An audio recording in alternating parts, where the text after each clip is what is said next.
Okay, so we're going to start. So good evening, good morning, good afternoon, wherever you might be, and welcome to another Harif online event or lecture or talk or conversation, whatever you want to call it. Harif, for those who don't know us, is the UK Association of Jews from the Middle East and North Africa. And we are here to raise awareness of the history, the culture, the heritage of these Jews. We have a website, www.harif.org. And we have a full program of Zoom events and also some in-person events.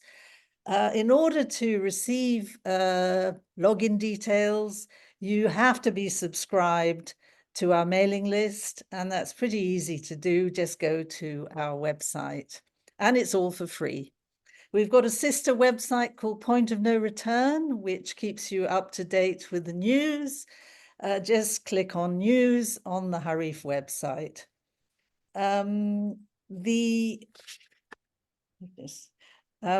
This session is being recorded. It's actually being live streamed to the Facebook page, Harif Facebook page, and a recording will be out within a matter of hours, all being well, fingers crossed. And of course, you will be able to access all our past recordings. I think there are over 100 of them at the Harif website. If you would like to make a comment or ask a question, you're welcome to do so by typing it in the chat at the bottom of your screen. In fact, we do encourage you to let us have your feedback on this talk or on this interview. But our one condition is that you use your real name, because we can't have people who come in as iPhone or Wonder Woman or question mark. That's a new one. So without further ado, on to this evening's event. I'm absolutely delighted to introduce Loolwa Khazzoom. She is a US-based writer, journalist, activist, and musician. She has Iraqi Jewish roots. She's a pioneering advocate for Jewish multiculturalism and the rights of Jewish refugees from Arab countries. And Loolwa will be familiar to you if you have seen the film Forgotten Refugees, where she sings Iraqi shbachot, or songs of praise. Indeed, Loolwa is an Orthodox Jew. Loolwa will tell how she overcame a sort of mental block resulting from the Hamas onslaught of the 7th of October by turning to the healing power of poetry, song, and dance. She has a rock band called Iraqis in Pajamas, and she recently launched the album Till You Can Dance Again, which is a tribute to the victims of the 7th of October and the hostages. Iraqis in Pajamas, just go to iraqisinpajamas.com to see all their work. Fuses Iraqi Jewish prayers with original indie rock and personal storytelling, singing in Judeo-Arabic, Hebrew, and English. And Loolwa is the front woman for the band and the editor of The Flying Camel, which I have here. Essays on Identity by Women of North African and Middle Eastern Heritage. And her work has appeared in the Washington Post, Marie Claire, Rolling Stone, and other top media.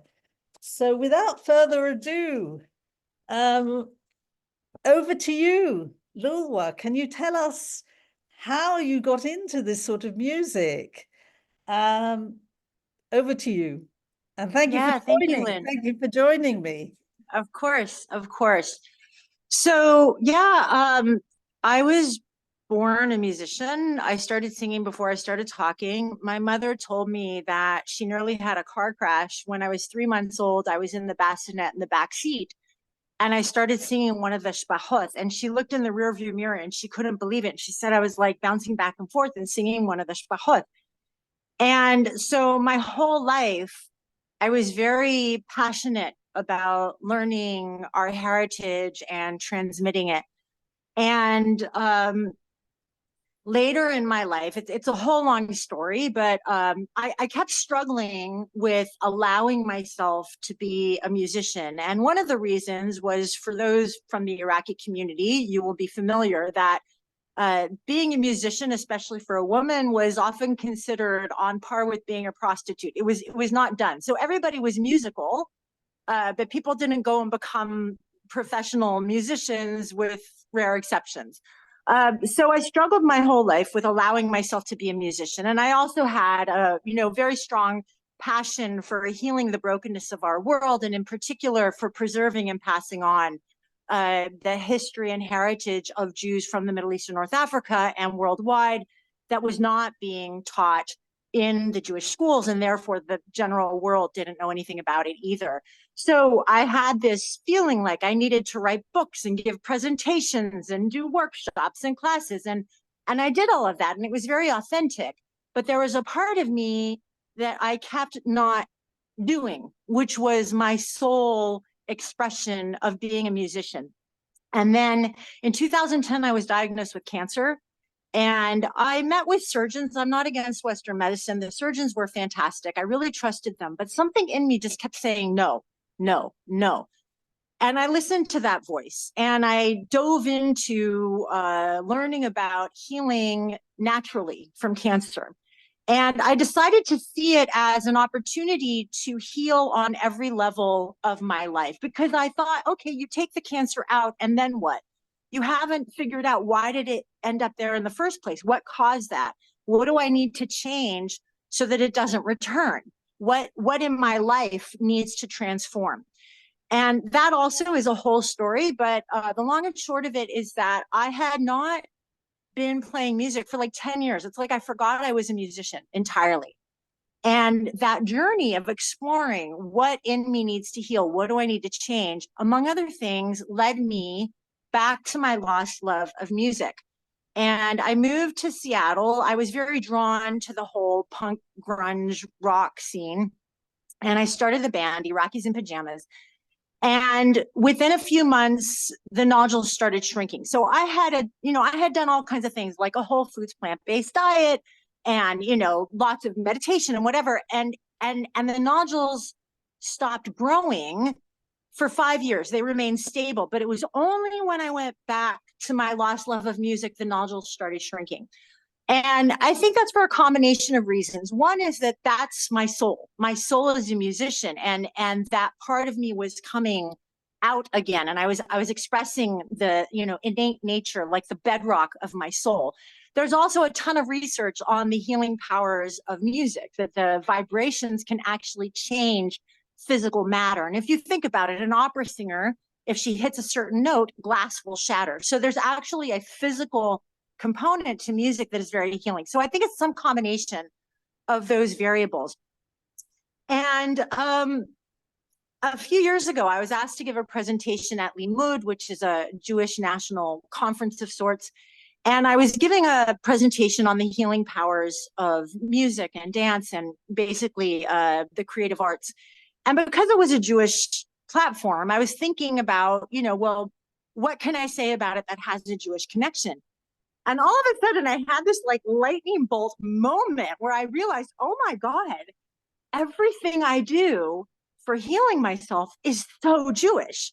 I mean, storytelling, music, dance, nutrition, meaning food, prayer. This is how the Jewish people have been resilient for thousands of years. We have taken full-on traumatic events and turned them into festivals. Like if you think about Pesach, you've got murder of the firstborn child, you've got exile, you've got, all of these horrible events. And what did we as the Jewish people do? We inverted it. We created something positive out of it. And I think we live in a world where, on the whole, our society is very afraid of confronting raw emotions. We don't talk about grief. We don't talk about rage. These are things that people are expected to suppress. And I think it's no surprise that, I often refer to America as the Zoloft nation. People are on so many antidepressants, and you have, addiction to drugs and addiction to alcohol and road rage and all of this violence. And I think that a core of that is not allowing ourselves to feel these difficult emotions and to express them. And we don't get taught constructive, healthy, positive ways to do it. Now, I personally have been radically devoted to my healing way before even the cancer diagnosis. There's just so many layers and levels at which I think life is just a constant evolution of healing. But in my 20s, I created a bottle smashing range in my backyard to get my angries out. And people thought I was stark raving mad. But the thing is that, kids scream all the time. They get upset, they scream. 60 seconds later, they're over it. They're done. And the same thing for me. So I would be angry about something. It didn't even need to be something catastrophic. Just someone really upset me. I'd go in the backyard, I'd smash some bottles, I'd holler at the top of my lungs, and then I was giggling because it was all so, ridiculous and silly and fun. So my music is all about going into that darkness and finding the light, transmuting that darkness, and it can make people really uncomfortable. The things that I talk about, the things that I sing about, and I welcome that, because why? Why does it make us uncomfortable? And how do we shift our consciousness so that we actually embrace this journey of looking at the difficult things and figuring out, how do we not only survive this or overcome this, but how do we take that very energy of what harmed us and turn it into what healed us? So when October 7th happened, I was absolutely shattered. And beyond that, my father had just died 3 weeks before. And I was a mess. I was an absolute wreck. I had, not knowing any of this was going to happen, I had scheduled a flight to California on October 8th or 9th, I can't remember, to finally take care of my mother's storage. My mother was my best friend. I had lost her 4 years prior, and I couldn't cope. I couldn't cope with the storage. And so I was finally like, okay, I think I can deal with it now. So now I'm in California in a hotel going through my mother's storage, which is already overwhelming. October 7th has just happened. And not only did the massacre happen, but then there were celebrations worldwide. And not only were there celebrations worldwide, but then people who I loved, who I considered friends, who I had invited to my home and cooked meals for them, were silent. Nothing, not a word, no compassion, no, hey, Loolwa, are you okay? And I had a nervous breakdown, and it was very public. I did it on Facebook. There was no doubt that I was not okay. And still, most people silent. And things that had been history for the Jewish people that we've heard about, this sudden flip, people who are our friends, people who are like even, marriages, suddenly people turn on you, or at the very least, they don't care. And I was devastated, absolutely crushed. For 3 months, I could barely function. I kept getting sick. And I'm someone who's very healthy. Like, even with COVID, I didn't get COVID. My ex got COVID. I nursed him back to health. He had the vaccine. I didn't, parenthetically. Anyhow, and I never got the COVID because I take really excellent care of myself. But I kept getting sick over and over and over. I ended up in the emergency room in the middle of the night with symptoms of a stroke. Thank God it wasn't a stroke, but that's how intense my stress was. I couldn't sleep at night. I kept thinking about the hostages. I'm getting emotional just talking about it again. Give me a minute.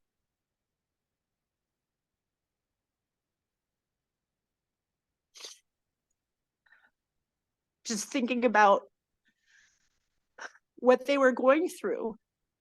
And how could I sleep in my warm, soft bed when they were going through that torment? And I didn't want to feel joy.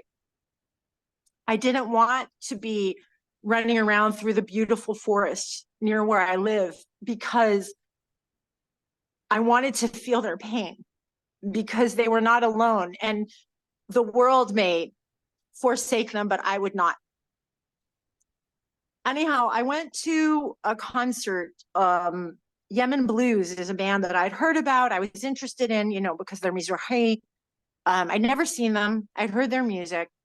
And a friend invited me to go to the concert. And I live out in the woods. It's in Seattle. It was like a 5-hour round trip. I didn't know if I had the energy because, during this time, it was like if I could do one thing a day, it was an awesome day.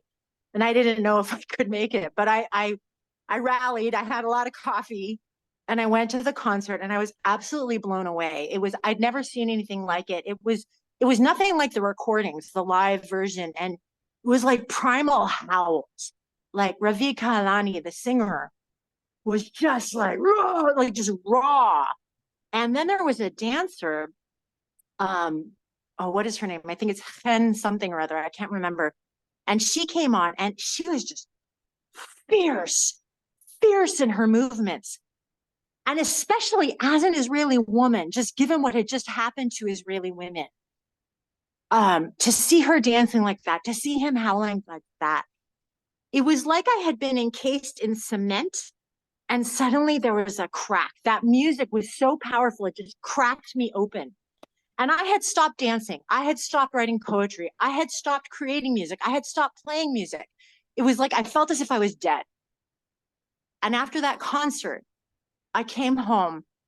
I started dancing up to 2 hours a day and outpoured an album of 7 songs for the victims of October 7th. And all of my angst and anger and sadness and pain and grief went into that album. Another thing that I'll say before we get into the songs is, throughout my life, I've struggled with connecting with the Arab community. So I have always felt like, despite all of the trauma and all of the violence and all of the horrors that we endured as Indigenous Middle Eastern Jews, I still felt that Arabs are my family. I have a Judeo-Arabic name. Everyone tried to change it throughout my life. Can I call you a nickname? Everyone tried to change it. My aunts tried to change it. My aunts wanted to call me Lily, which is the name of a toilet paper company in Israel. And I said to them, this is your mother's name. I am named after your mother, and you want to change it to the name of a toilet paper company in Israel? No, I wouldn't let people call me anything but Loolwa, because that's my name. And every time they said my name, they kept my grandmother alive and they kept our language alive. And I'm connected in this way with Arabs. And the Arab conquest of the Middle East was brutal. There were massacres. People were, put in the position of either you convert or you die. And Jews had such incredible resilience and strength to resist that and to go through so much persecution. And we don't talk about it. It's like people want to choose one thing or another. Either everything was amazing or everything was a horror show. And it was a mix. And that's how things often are. And so I wanted to connect with Arabs, but I kept being rejected. Because why? Because I refused to reject my own identity. I wanted to connect with love, but I would not shut up about the persecution, because I think all of these things exist. And my dream is that we can all sit in a big circle of sorts and just talk about all of it, the beautiful things, the horrible things, and how do we together carve a healing path out of this. So the first song you're going to hear is called Kids from the Sandbox. And what it's based on is, after many years of yearning to connect with the Arab community, a woman started a group called Iraqi Diaspora Creatives. She's Muslim. And she was so welcoming of all people of all religious backgrounds. And it was the first time I was able to connect as my full self. Nobody was asking me to check my identity at the doorstep. And I made some very deep connections, and met some people who were so important to me. And on October 8th, 9th, I don't remember, like way before Israel responded in any capacity, the massacre had just happened. I was reeling from it. And I reached out to all of these people and they said, I want you to know that you are in my heart and you are in my thoughts and you are in my prayers and I will never hate. And so this song, Kids from the Sandbox, comes from that. And again, I think we need to embrace all of the pain as part of the path of healing it and coming together. And so that's what this song is about and how important these people were to me. I held on to them. And I want to say one last thing before we move on to the song. I was ghosted, and on Facebook, I was unfriended by so many people, and all of them were white Christians who had never been in the Middle East, who had no Middle Eastern connection. But my Arab, Muslim, and Christian friends stayed with me. And now to the song. Hey.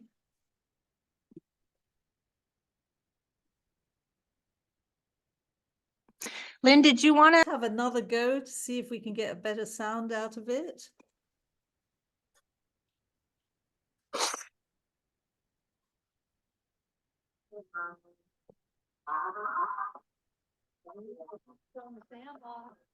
Here it comes.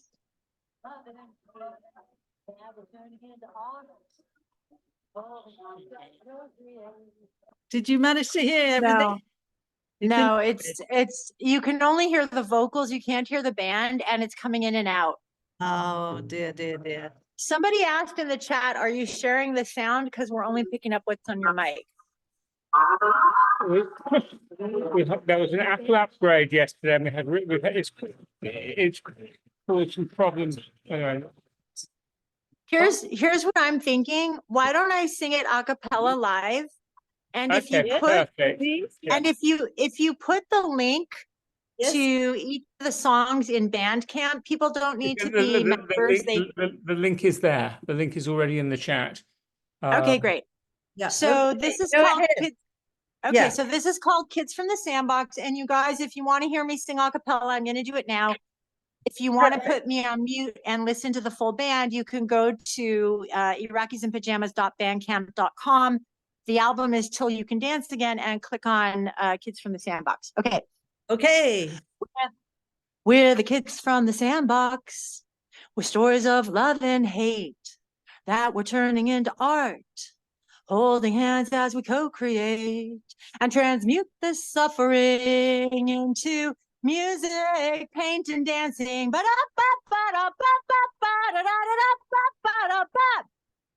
Listening, caring, and boldly sharing, honoring the ancestors in ways that are healing. Oh yeah, we're the kids from the sandbox, with stories of love and hate that we're turning into art, holding hands as we co-create. I'm so glad I know you, as the world is reeling from the wounds turn to violence, turn to wounds, turn to violence. I can't stop the madness, but I've got a feeling you and I together in this can birth a reality that's new and glorious. And maybe over time, the world will join us. Oh yeah, we're the kids from the sandbox, with stories of love and hate that we're turning into art, holding hands as we co-create. We're the kids from the sandbox, with stories of love and hate that we're turning into art, holding hands as we co-create. That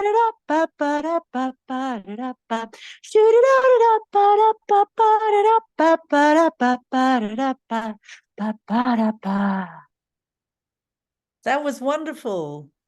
Thanks. In fact, I think I preferred you singing a cappella to Okay. I won't tell the musicians. No, they did a great job too. I love the saxophone in the background. That was fantastic. So that is an amazing feeling, though, that you don't want to hate, and you want, you're reaching out to people who should be, perhaps hostile to you, and yet, you don't feel what they might be feeling. Well, and the thing is that I think, So the first half of my life was devoted to seizing the limitless possibilities that I truly believe exist within each of us and within our collective whole in this world. And yet I have come up against over and over and over and over the limitations that arise when individuals are not either willing or able to do their own healing. And I don't know what is that line between it. That's a quintessential question that my best friend and I are always talking about. Is it can't, is it won't? Not being willing can lead to not being able. If you have an idea, I can't, well, then you can't. But regardless, I have now shifted in this current season of my life to how I'm going through the world. And that is to look for the people who already have done that healing or who are on that path or who embrace it. And it's so much easier for me. But these people that I found in this group have been so important to me. One woman in particular, and she's also reflected in another song that we're about to hear, Bataween. She's someone who she herself, she's Muslim, Iraqi Muslim. And she has said, without my prompting, without my saying anything, the Jews were here before the Arabs, 1,300 years before us. You can't erase 4,000 years of Jewish history. And talking about this complexity with so much love. And so I think, again, what I do in my life and in my music is to dissolve these contradictions between love or anger, because I think that to express love, to express anger in a raw, vulnerable, authentic way is actually a form of love, because we want healing. And what is anger? We have strong emotion about something that isn't right. And the way to write that is to have those conversations, to go into that place with an intention of healing. So I'd love to hear, people's thoughts, ideas, any insights that come up. Even just how did it feel? How did the song feel? How did the words feel? I'd love to hear some of that before we move on to the next one. Right. Well, please write any reactions you may have, any feelings, any responses to the song in the chat.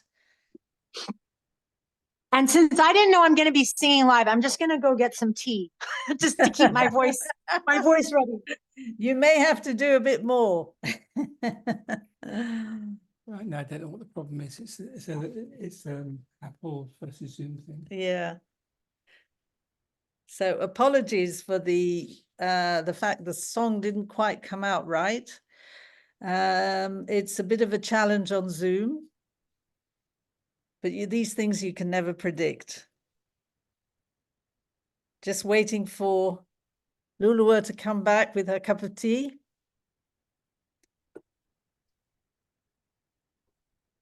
Okay, I'm here. Yeah, And you got it. Okay. I brewed it with fresh nana, Oh, fresh mint lovely. My favorite. from my garden. Okay. So shall we attempt to go on to the next song, Loolwa? Loolwa sings it. Yeah, it's going to be a challenge for you to sing this one. It's sort of heavy rock. Okay. So I'll start off with the backstory. Yeah. And then I'll do the best I can. This one is and I'll read the lyrics, I think, because just to, as you say, no, do the backstory, and then if we need to, I can read the lyrics. Okay. So continuing from this thread that I was talking about previously, one of the women from the group, we had such a strong soul connection. And she lived in the UK when we met. We never met in person, but we met online. She was living in the UK, and then she moved to Lebanon. And when the fighting started between Israel and Lebanon, I was very worried about her. I said, listen, I have a guest room. if you need a safe place, come here. She ended up deciding to go to Baghdad.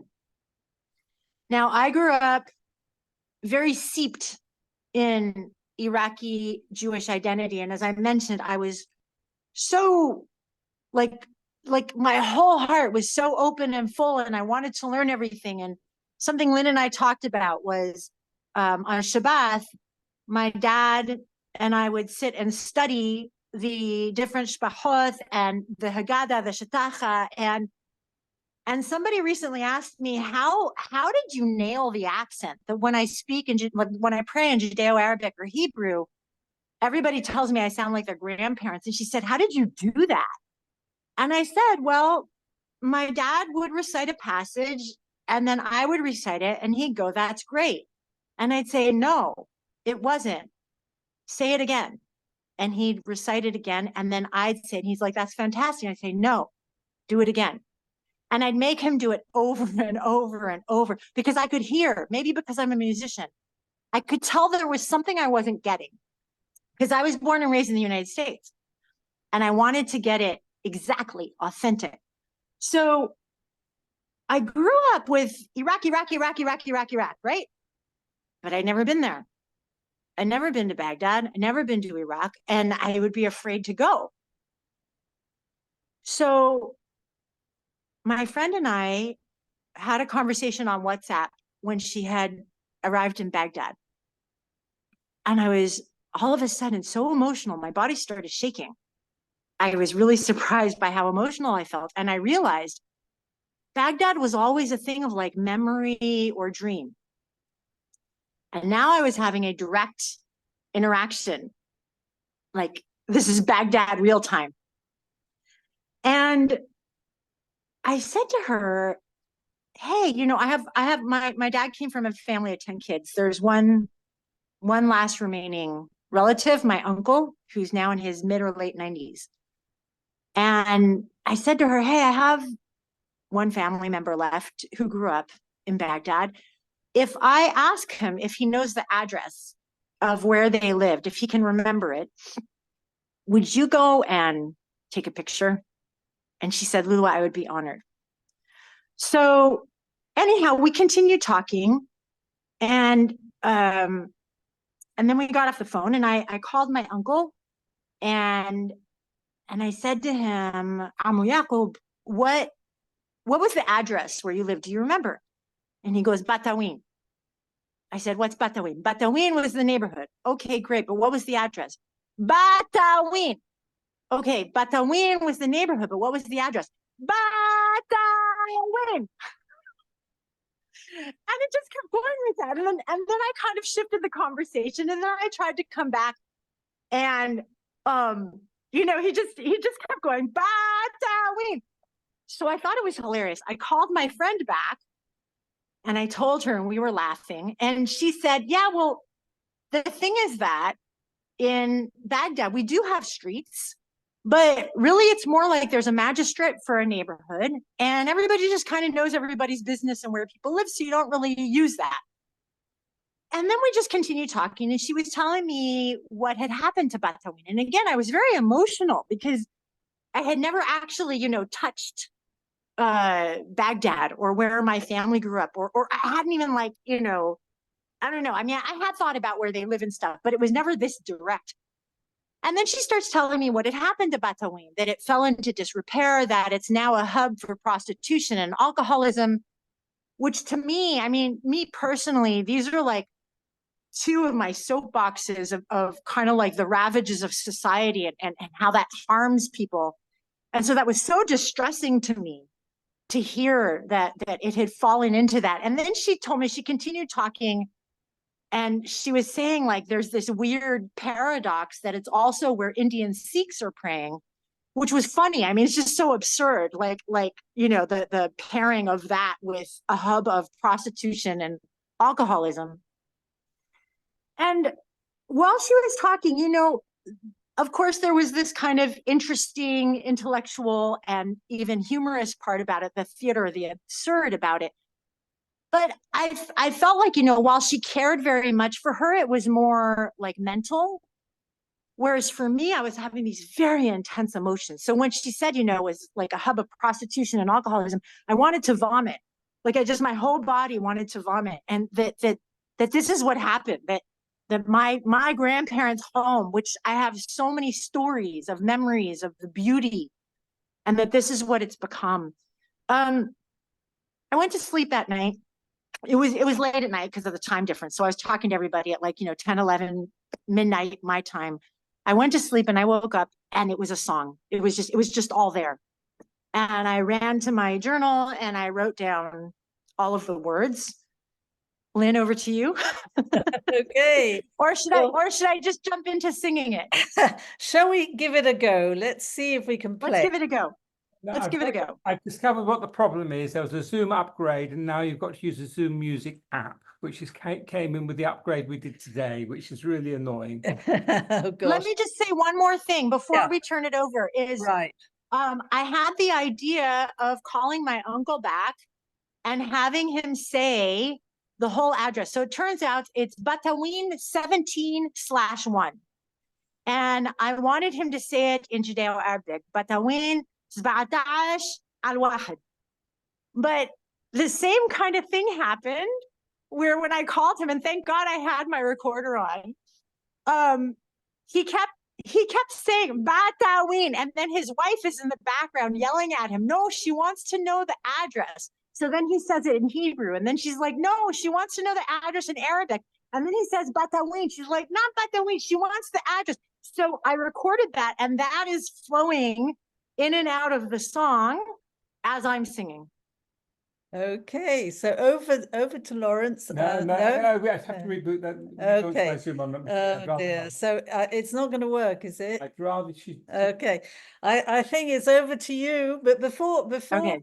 before you sing it, I just wanted to tell you that my grandparents also lived in Bataween, and these weird airmail letters would come from Baghdad, and the address was Abu Nawas Street, Bataween, 33/1. It was another peculiar fraction of an address of a number. So anyway, over to you. Please do sing it. Okay. So the story in its full glory in this song is punk. Singing a cappella punk is very challenging.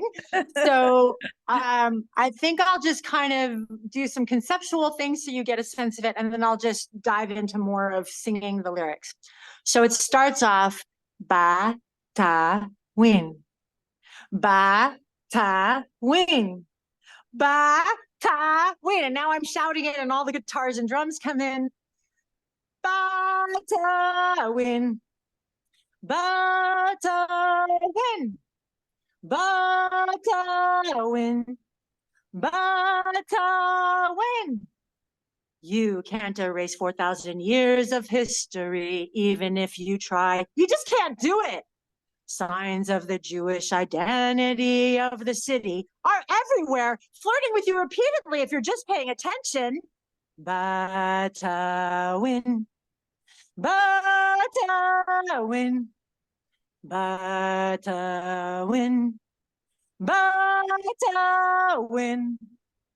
These decaying buildings home to an eclectic mix of prostitutes, alcoholics, and Indian Sikhs praying were once the beautiful homes of my grandparents, and the vibrant Jewish community. What's become of it all has left me vomiting. Batawin, Batawin, Batawin, Batawin. 17 وحدة وحدة 17 وحدة وحدة 17 وحدة وحدة 17 وحدة وحدة. There's no street apparently, so my uncle just keeps saying repeatedly, Batawin, Batawin, Batawin, Batawin. It's not the Arab world. There are many ethnicities. It's racist to call it that. And parenthetically, we were here 1,300 years before you. Batawin, Batawin, Batawin, Batawin, Batawin, Batawin, Batawin, Batawin. Fabulous. Well you. done. Well done, Loolwa. Thank you.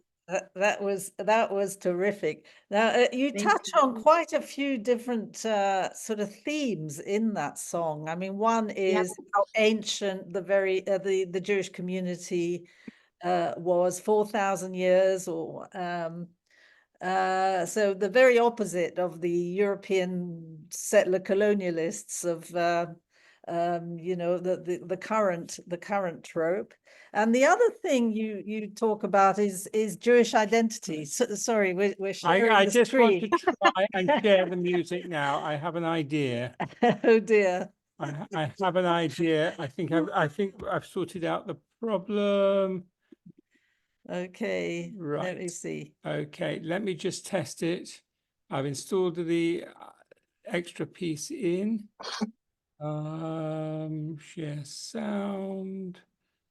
And where's music? I love software upgrades. Every time I do a recording, so my band is virtual. So I had a band where I live, but then during the pandemic, it fell apart just because of the pandemic. And then I realized that actually opened the whole world to me. So I put out a call for musicians around the world, and I found my soulmate musicians. I found a guitarist in Canada. We do file sharing, and I record in my living room. And every time there's a system upgrade, I use Audacity. It's just an absolute nightmare. And I have to set everything all over again. And I'm not a tech person, so I'm like sweating. I'm like terrified. Okay. Loolwa, let's try it. Just a second. He's pressing play. Is it playing? Nothing's happening. Oh dear. Oh, there, I hear it. Turn up the volume. It's perfect. It's just low.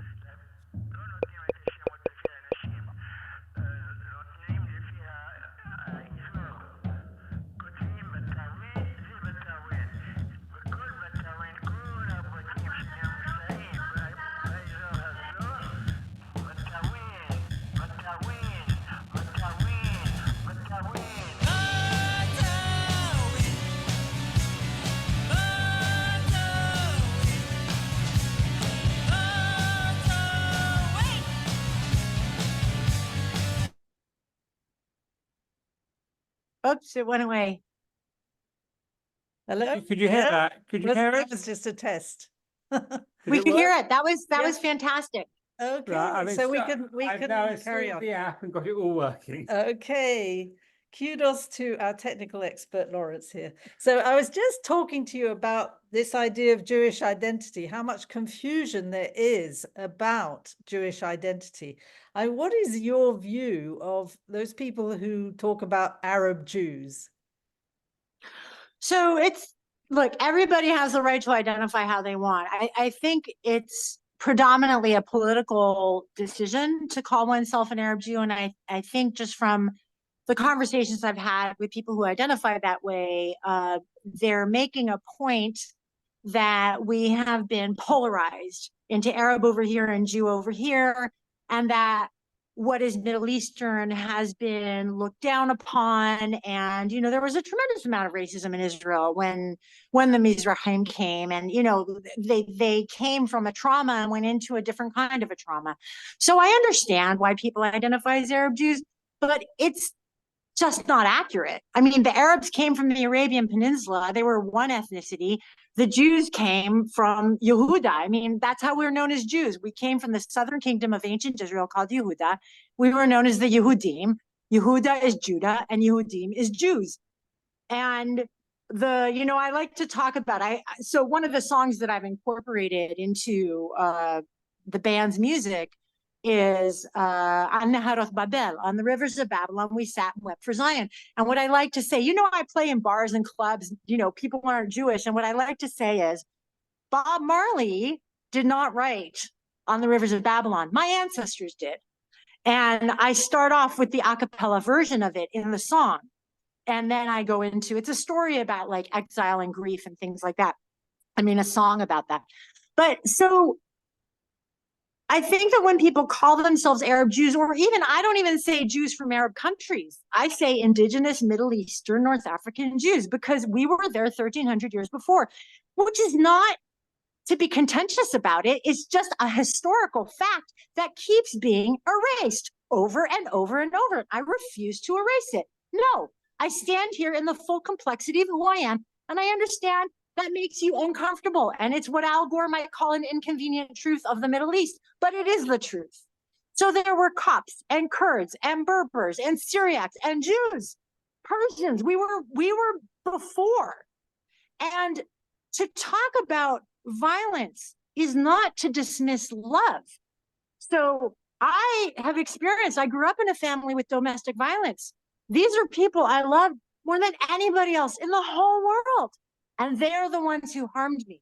What do we do with that? And I think people react in very different ways. For me, the whole thing has been healing, taking everyone in my family to therapy, trying to, let's deal with this. Let's transform this. What is the root of this? How do we change this? And I have the dream of the same thing for people of the Middle East.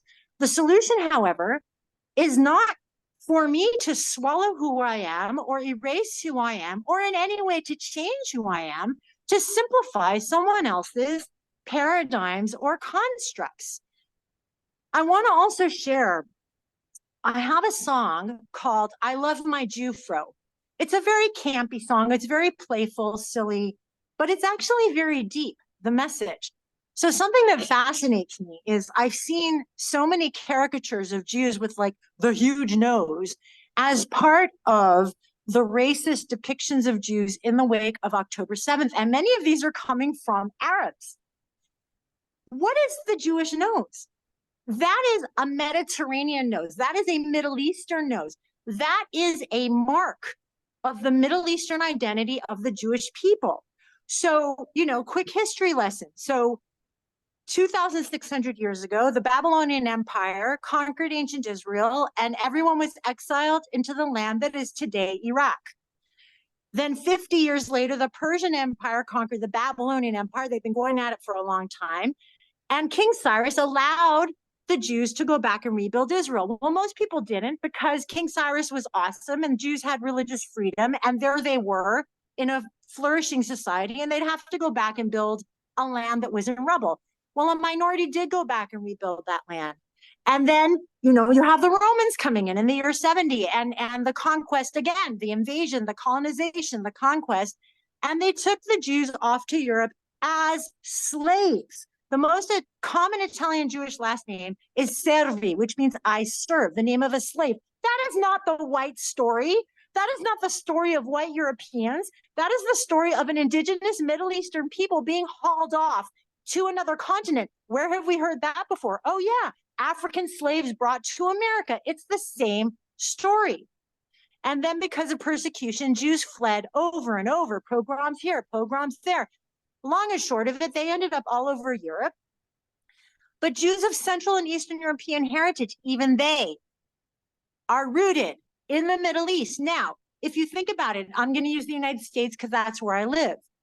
You have Black women whose skin got lighter and lighter and lighter and lighter over the generations. There are Black women with blue eyes. There are Black women who are so light-skinned they look white. What remains? An African nose and kinky hair. I'm not a geneticist. I don't know why, but I've noticed that the hair and the nose seem to stay over generations. So you've got Jews who are very light-skinned. They may have blonde hair, they may have blue eyes, but they've got the Jewish nose. Eliza, what's her name? Eliza Schlesinger, a very famous comedian. She got a nose job. Is she white? If you have to cut off a part of your body to look white, are you actually white? No, you're not. So yes, there is a complex aspect of light skin and light skin privilege. So I'm mixed. My dad was an Iraqi Jew. My mom was a Jew by choice from Danish, Irish, and Welsh heritage. Now it's a whole story. It's a beautiful story because she actually pulled out of my dad the Iraqi Jewish heritage because he had internalized so much shame from his time in Israel. But my mother's the one who pulled it out of him. So she was a very headstrong Iraqi Jew, and she wasn't Iraqi in her ethnicity at all. I have light skin. I don't get followed around in stores the way that Black people do, but I am not white. My whole identity, my whole consciousness is Middle Eastern. I have been on the receiving end of so much racism. My name is in Judeo-Arabic. I'm stopped at the airport all the time. It's not the white story. So it's very complex. And unless and until people start to acknowledge, and from a place of care, I mean, there's just so much yelling on social media now, and it's not coming from a place of, hey, let's sit down and learn about each other. It's not coming from a place of compassion. And so many people are trying to tell Jews who we are. We get to tell you who we are because we actually know. Absolutely. I couldn't agree more. I wish more people would listen to you. Thank you. Yeah.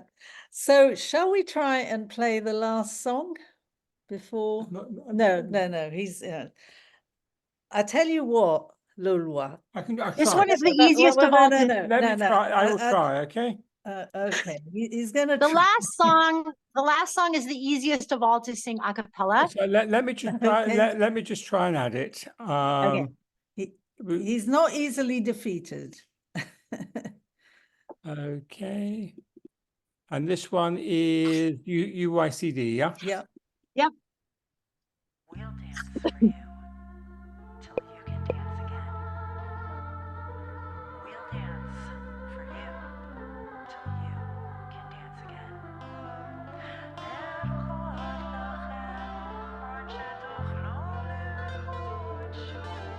Can you hear that? Yes. Great.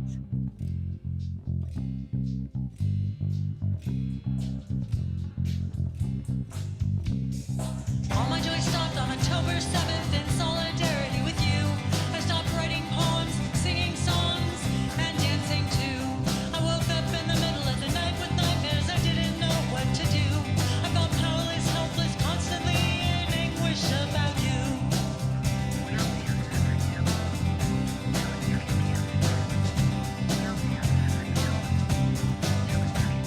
We'll dance for you till you can dance That's great. again. Dance for you till you can dance again. Dance for you till you can dance again. We will dance for you.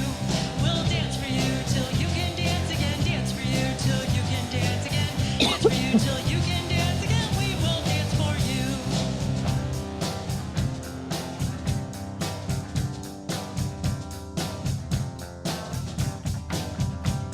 Then I Oh, it stopped. Yeah, I stopped it. Okay. So should I tell the backstory for this song? Yes, Yeah. please. Okay. So the first song I wrote, so I actually tried in October, at the end of October, I tried writing a song called Dear Hostages. But I was so messed up, I couldn't finish it. And I'm like a fish in water with music. So songs come out of me, like I will write an entire song in like 15 minutes. I mean, it's just who I am. It's how I breathe. So it was very weird that like I kept trying to write the song and trying to write the song. Anyhow, the Dear Hostages song I'm talking about because it's like a lead up to the Till You Can Dance Again. So I was writing about what I talked about in the beginning, that, you know, I didn't want to feel joy. I couldn't sleep. I wanted to be miserable. I wanted to be suffering because that was like, it's kind of like, you know, we tear our clothes when someone has died. It's like, you know, you do all these things when you're sitting Shiva. And I wanted to be visibly, you know, tangibly in solidarity with my people who were suffering. But then what happened is I realized suddenly it kind of all came together. It was like this experience of like healing from cancer through music. So instead of fighting cancer, or a decade prior, I healed myself from debilitating chronic pain. So I was bedridden, housebound, wheelchair bound over the course of a decade. And I went from bad to worse in the medical system. And then I discovered that if I reconceptualized dance, I could use it to heal myself. And I did. It took 5 years, but I just kept dancing every day as much as I could. I would move whatever, I would dance whatever parts of my body were not in pain.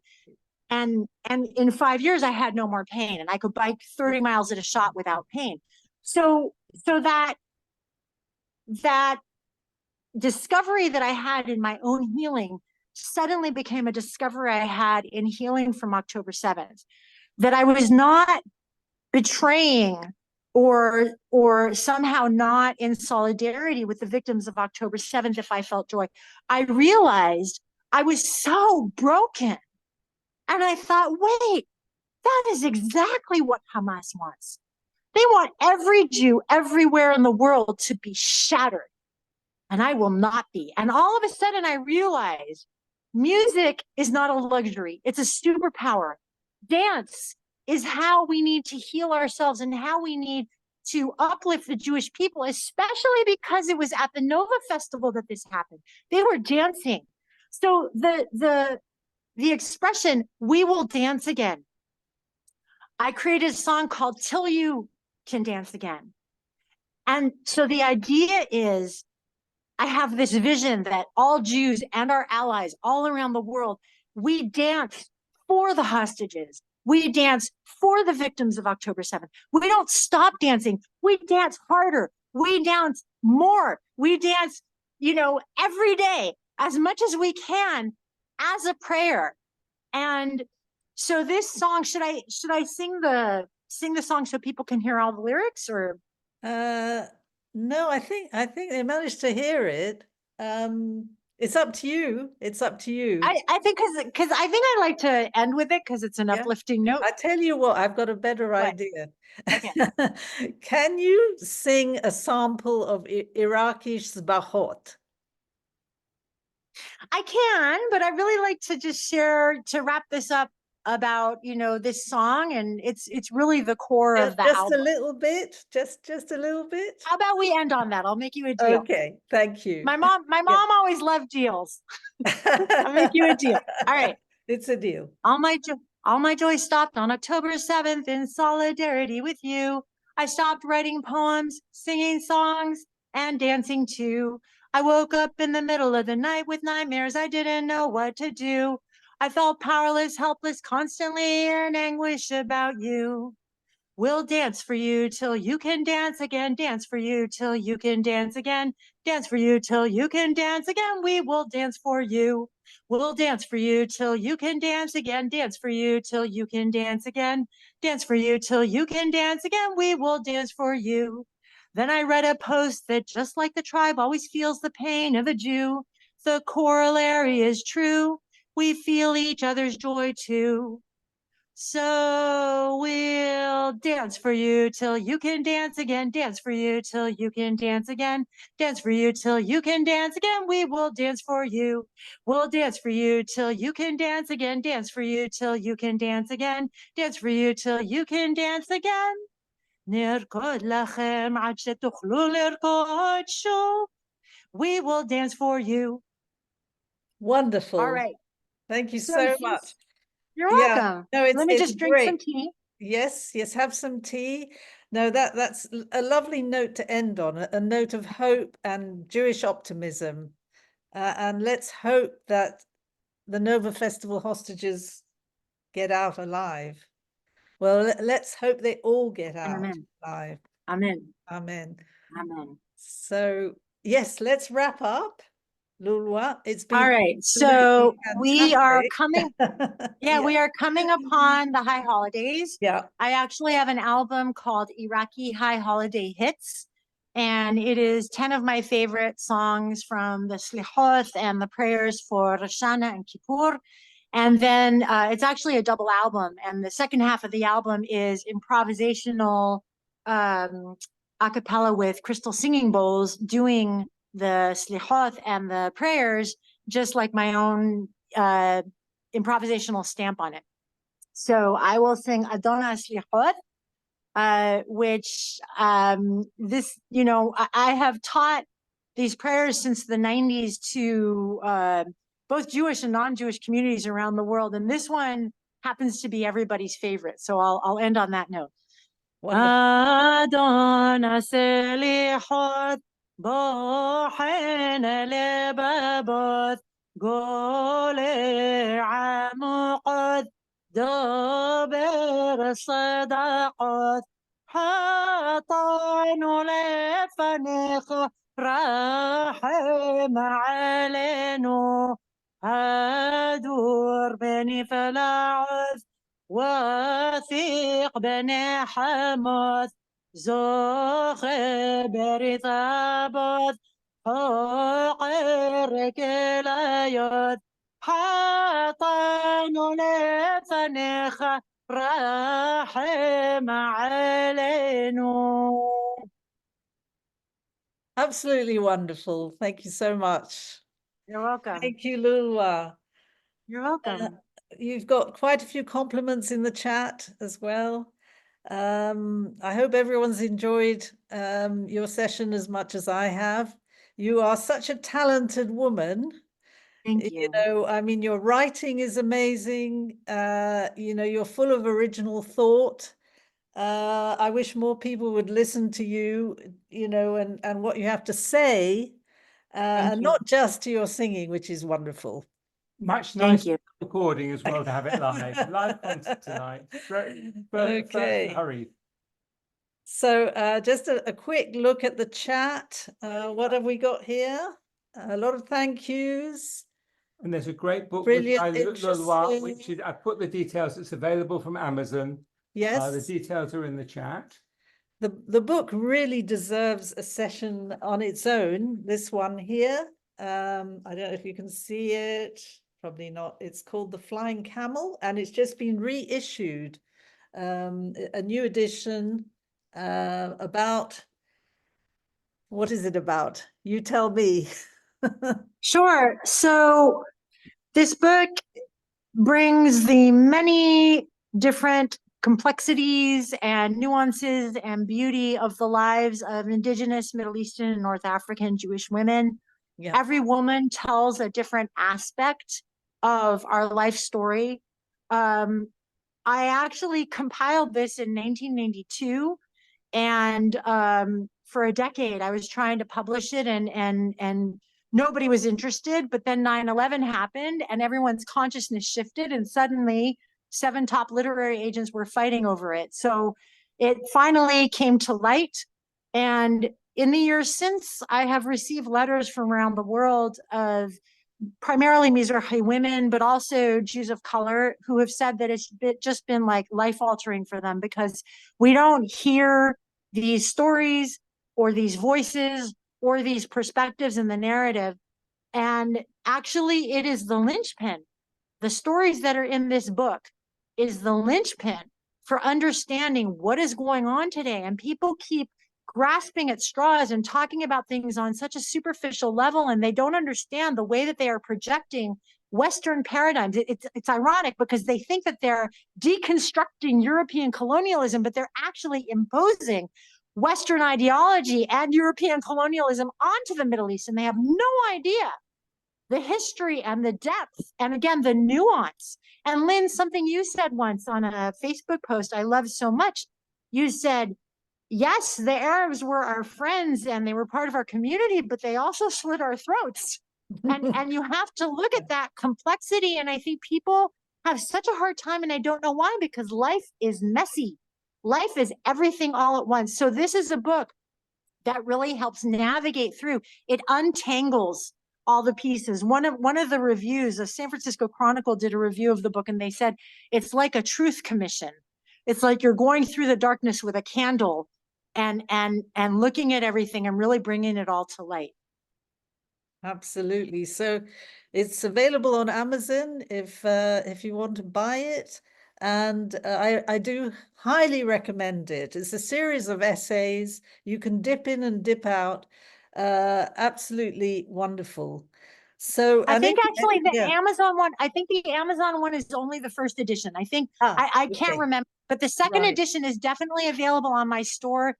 It's kazzoom.com/shop, and Khazzoom is KHAZZOOM. And then so Right. kazzoom.com/shop. And you can get the Iraqi high holiday hits on Khazzoom.com as well. Right. I And just, also the Till You Can Dance Again album is also And there. also the Till You Can Dance Again just album. watched something on the Khazzoom site. Our antivirus or whatever say it's a dangerous site and won't let us Ah. on there. Oh dear. We can't access the site Khazzoom at the site. moment. You might have- yeah. Yeah. Oh dear. We're having a few technical No, problems here. that's not our problem. That's No, your, no. that's your, No, that's- Well, check it out. they check could it out. also they can Yeah. also go to the flyingcamelbook.com. Right. Okay. The flyingcamelbook.com. Theflyingcamelbook.com. Okay, Yeah. that's wonderful. Well, thank you so much again, Loolwa. You're welcome. It was my pleasure. That's yeah. okay. And just to say that we continue the musical theme with our next Harif Zoom, which is going to be about the Algerian master of Judeo-Arabic music, Maurice El Medioni. Uh-oh. That's what we get if we try. If I Oh try. dear. Okay, well, that's not Maurice El Medioni. That's Khazzoom. Oh You might dear. just want to double check that because normally Yeah. it's pretty major. Yeah. Okay. Yeah. We I don't know what's going on. don't know what's going on. I I'm think- sure you'll get it sorted. Yeah. Yep. So Brilliant adverts. yeah, so we have a few advertisements of forth. Okay. Let's see. This is our commercial break. Just a minute. Does it automatically then? Yes. Okay, so this is the next Zoom, which is on the 3rd of September, and it's a tribute to Maurice El Medioni.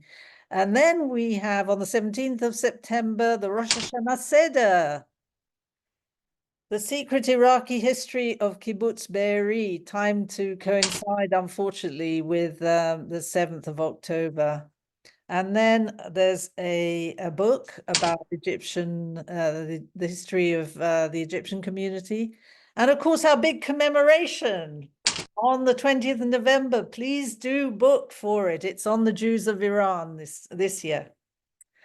Okay, so without further ado, shall we do what we usually do? And if anybody's still out there and wants to say hello or thank you or anything, are you still with us, Loolwa? You're still there? Yeah. I need to come on my machine. Sorry, we switched machines because of the sound problem.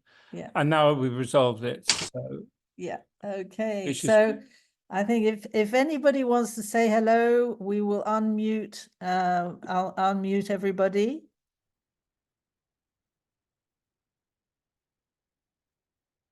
okay, but can you raise your hand so we kind Good of evening, London, if you hear me.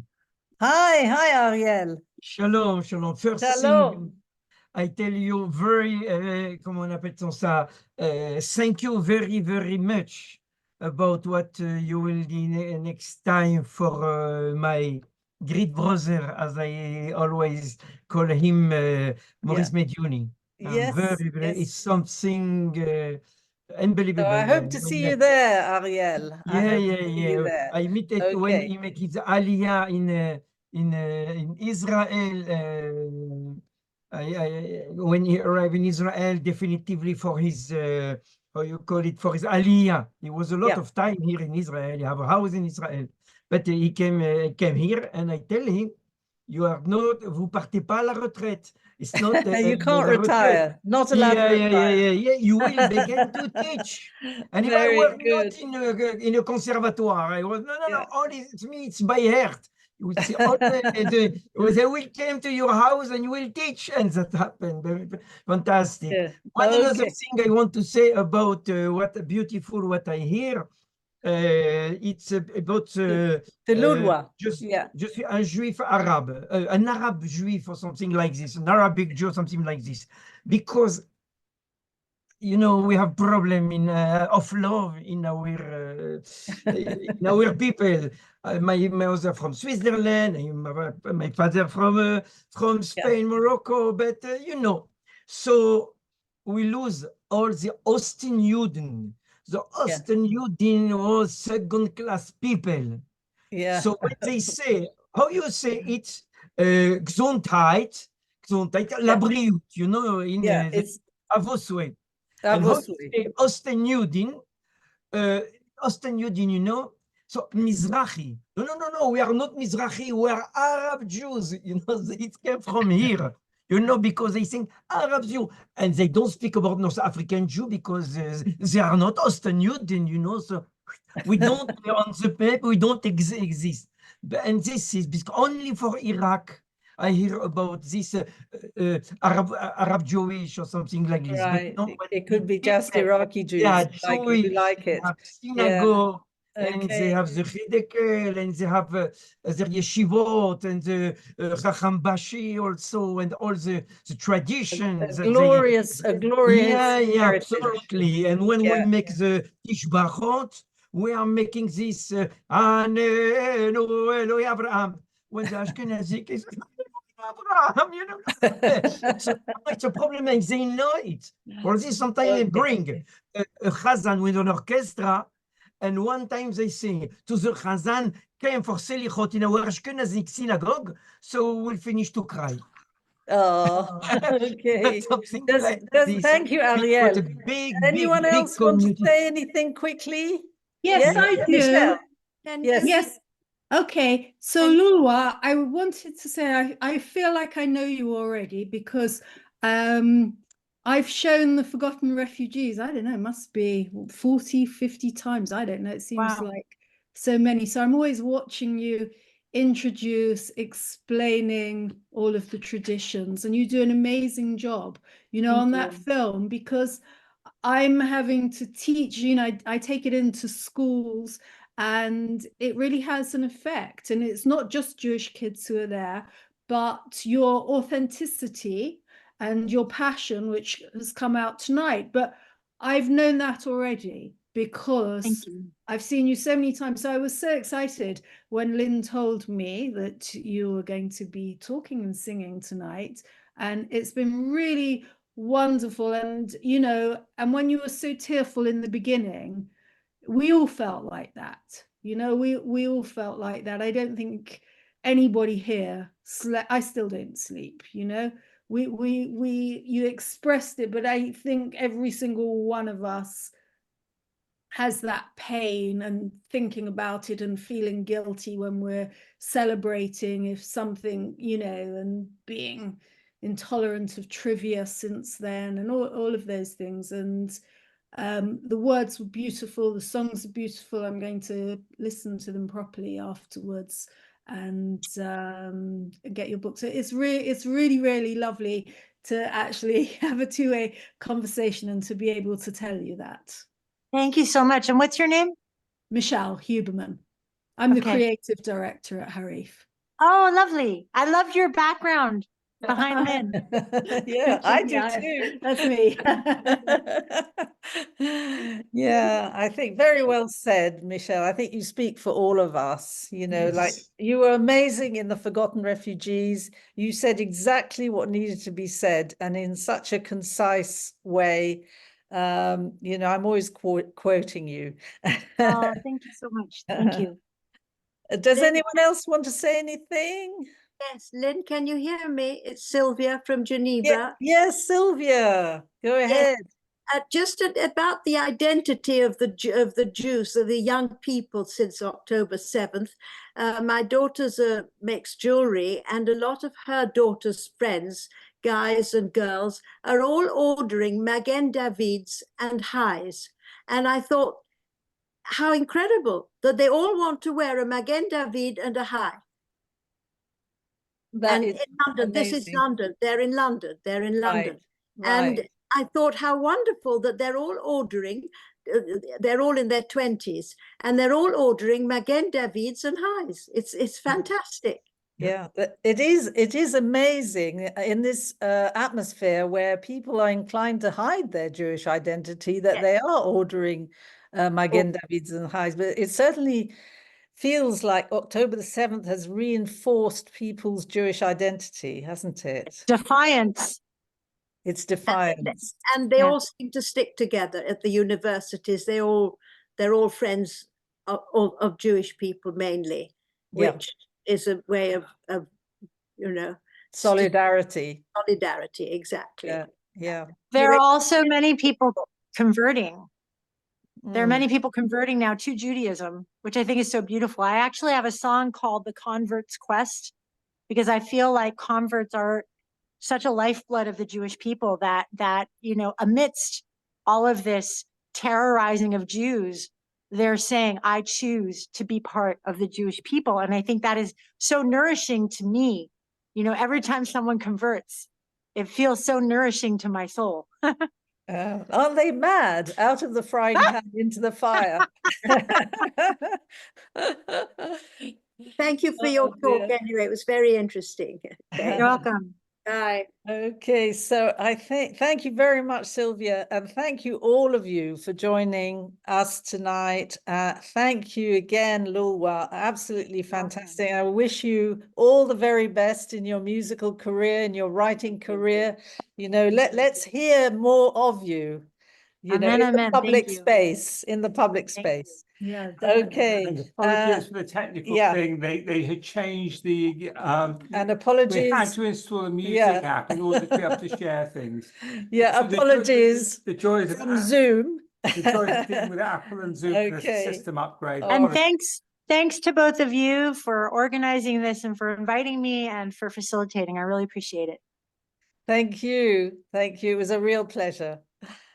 All the best to everyone and see you next time. Tiskula shanim rabot Rabot. me'amot. Toda. Yeah. Tiskule shanim rabot to everyone. Yeah, thank you. Bye. Perfect. Alawiakum. Bye. Alawiakum. Bye.